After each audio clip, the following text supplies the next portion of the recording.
All right, let's take a look at the latest on our Typhoon Hinnamnor, now impacting the southern Japanese islands of Japan from Okinawa. You have some of the outer rain bands kicking on through, plus inflow all the way back towards the Philippines. But I want to key in on where that eye wall is. This is Miyako-jima right about here.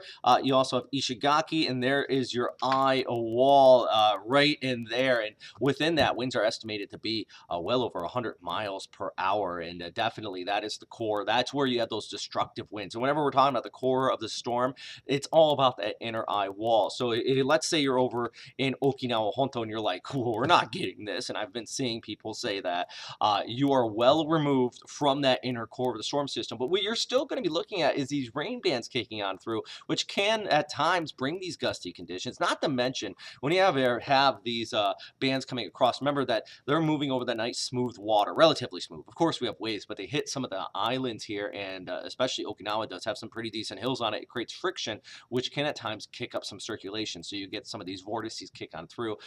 If this was in the United States, I would not be surprised if a tornado watch would have been issued across the Amami and southern Japanese islands because of these outer rain bands kicking on through. Something that, just keep in mind. I'm not trying to frighten anybody, but there's a reason why, you do have these warnings in place. You went through the T-core warnings just because these outer rain bands still can be potent from time to time. But really, the inner core, that's where the destructive conditions are. Not to mention, as I mentioned, that inflow wrapping around the storm. So winds right now sustained at 100 miles per hour, gusting higher than that, passing over the southern Japanese islands. They're expecting this to re-intensify just a bit as it moves towards the north, eventually off towards the Korean Peninsula. But still, here on your Sunday, I mean, you got inflow. Sunday morning still going to be messy for many of the islands here.